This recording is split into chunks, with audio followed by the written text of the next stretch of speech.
I'm Annie. And I'm Leah. And this is Lactation Business Coaching with Annie and Leah, where we talk about the smart way to create a compassionate and professional private practice. Let's dive in.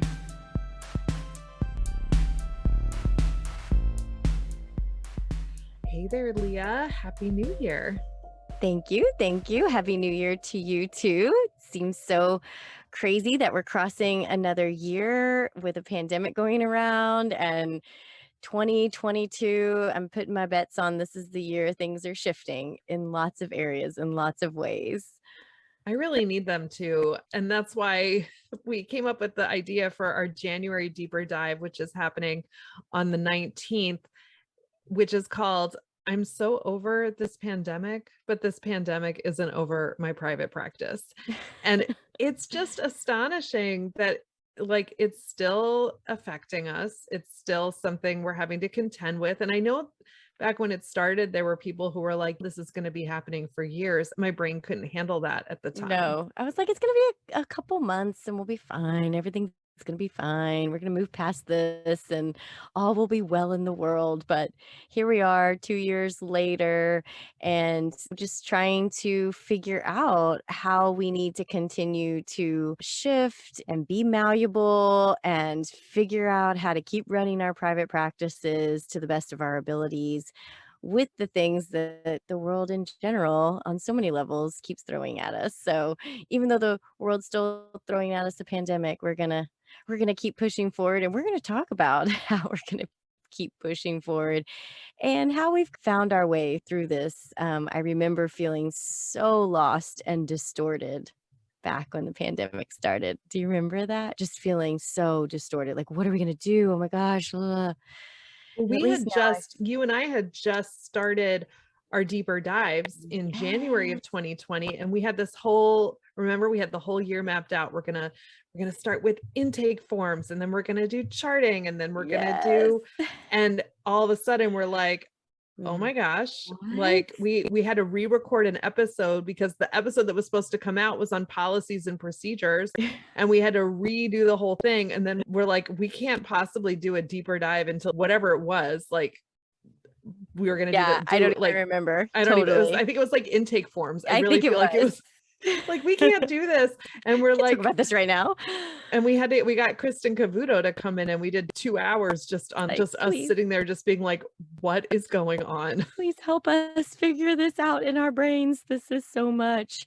And how much uncertainty there was on how it was going to impact our practices and what would we do and would we survive and would our practice survive. There was so much uncertainty.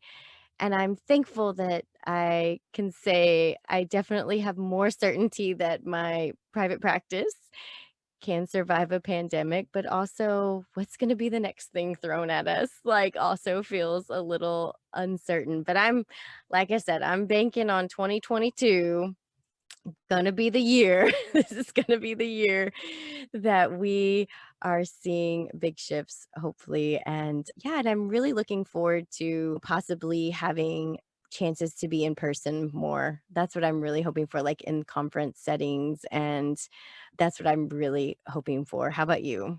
Oh yeah, I'm already planning on going to the USLCA conference that's going to be in this fall in Virginia. I'm super excited for that. Just a chance to be there. I will do whatever I'm required to do to be allowed to be in a room with other people, like sign me up, whatever protocols and everything, all the that things I need to do, because I really have missed that so much. And even thinking back, of what am I looking forward to in person stuff? And of course, the first thing that comes to my mind is like in person with the babies. And because I was fully virtual for a full year, and I still remember one of the last in-person visits that I did, I came home and I was like, I can't do this. I can't feel this way. I feel a way I've never felt before. And I dove headfirst into virtual visits. It was a thing where I was like, I can do this and I'm good at it. And I am still doing them. And it just, even when it took till the fall of 2021 to shift the balance to where I was doing more in person than virtual. And I'm really hoping I get to keep that up this year, because now that I'm back doing them, I'm like, I can't believe I went so long without doing them. I know, and it's one of those things for me, like, when I was doing them all the time and so many, like, you hone your skill for it, and then as I shifted out of not doing as many, it was like I'd have to work myself into it again at a different level than when I was just back-to-back virtuals. It was just, like, everything flowed so nicely, and now I'm not doing as many virtuals, although I'm definitely keeping it in are available types of visits because people do still request them, and it also makes it really convenient for things like prenatal visits or return to work where we might not necessarily need to have an in-person component to it. I love it for that because boy, I can knock out 3, 4 of those easy back to back. It's really nice. But I'm noticing, like, once you get back in person and doing that more consistently, then the in-person skills are really coming to the forefront, and so it's like the swapping back and forth, I feel, is definitely has its challenges. I'm getting more and more used to it as the months and, years go by, but I definitely feel like I'm gonna keep virtual around forever. Like, how about you? You're gonna keep doing virtual forever? You think it'll be something that you shut down at some point?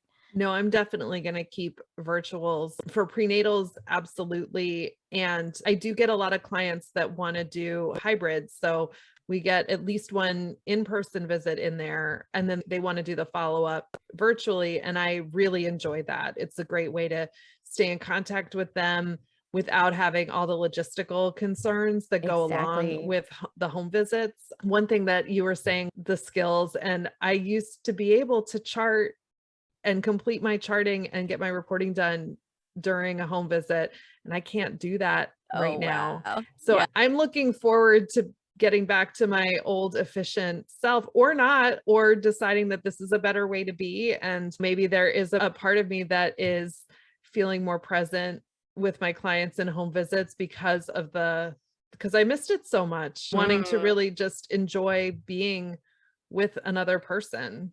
Yeah, yeah, just being that fully present, yeah. I have taken to minimal charting in the visit just to highlight numbers and things that I'm like, "I'm not gonna remember that," and, yeah, my best friend is my voice memo. I voice memo the second I get in the car, and I'm like, get it all out of my head, and I find my so much more detailed in voice memo, so then translating that seems to be super easy, but you're the writer, so you probably are super detailed, but I can remember so many things when I say it verbally, and that has saved my life. Like you said, take a little bit more that after visit time. You get that really present feel to the visit and everything. As we look over what's gonna happen as we move forward, I'm so much more open, I feel like now to change. Have you sensed that? Like how you just felt so comfortable with, "I could make this change or not, and it would all be fine." I feel like the last 2 years have just beat into our little brains that you must accept the change. There is no option. And we had to breathe and work through it and be like, "Okay, I can't do anything about this," or "I can, and I'm choosing to or choosing not to." I think it's really been a bit of an eye opener for me. I think in so many ways I had some ruts that I was in my practice, had some ruts with thinking that this could never change, I could only do it this way, and then when you're forced out of that comfort zone, you're like, "Oh, wait, but there's more. There's a whole other side of this I didn't." And I think the pandemic maybe showed me some of that, I don't know, like, I was forced to figure things out in different ways and maybe get my eyes open to different things that are possible, and I hear that in you, Annie. Is that what I heard? Yeah, I think I've always been drawn to change and drawn to like mixing things up. I definitely can look back over my life and I'll see that about every 5 years I do something different, and Yeah, it's not always different, like completely changed my career trajectory, but sure.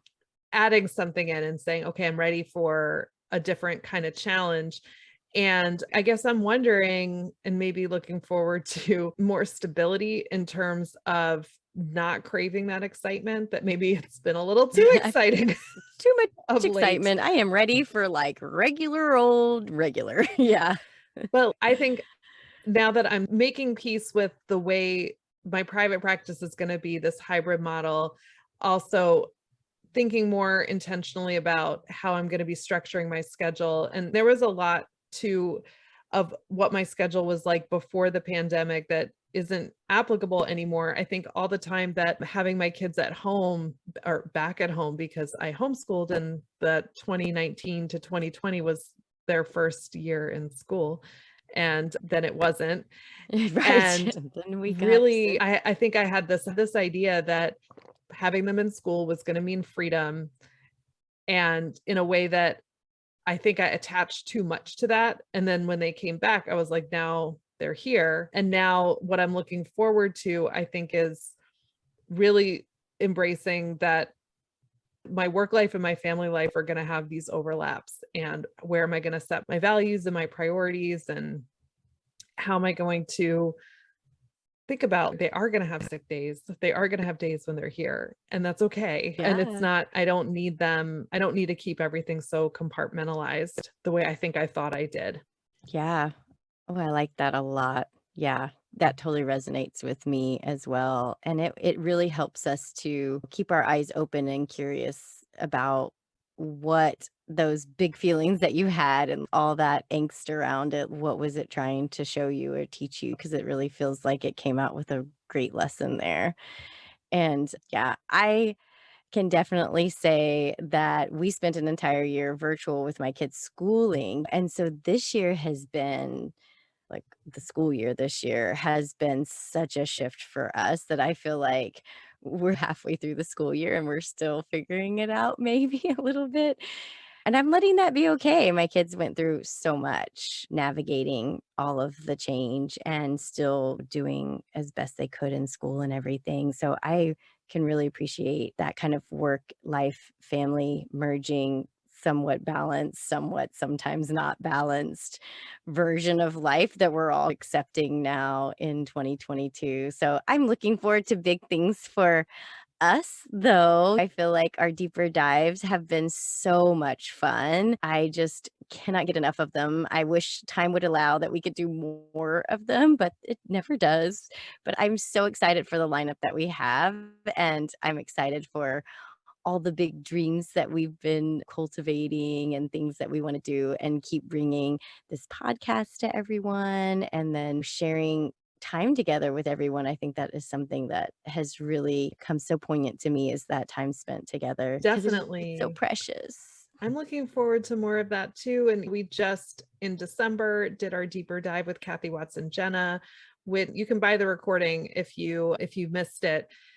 She was so generous with just being a So awesome. person with us, but also being wise and experienced and knowledgeable and like clinically brilliant, but also a Yes. person. And I guess what I'm looking forward to out of any kind of interactions I'm going to have with my colleagues this year is I'm looking forward to that, to just saying, Yeah. you know what, we can all agree that it's been a lot the last 2 Yeah. years. And I do think like that you're seeing more, I feel like people are willing to be more authentic are, if you bring that energy into it. I think people want that, and that we don't need to just pretend like everything's okay, because we all know it hasn't been okay. And Yes. I think along with that is having a shift in thinking, to be a good lactation consultant means I've got to do all the trainings and I've got to get to this level where I have all these skills and I can execute all the things and teach the families. And then finding myself in this position where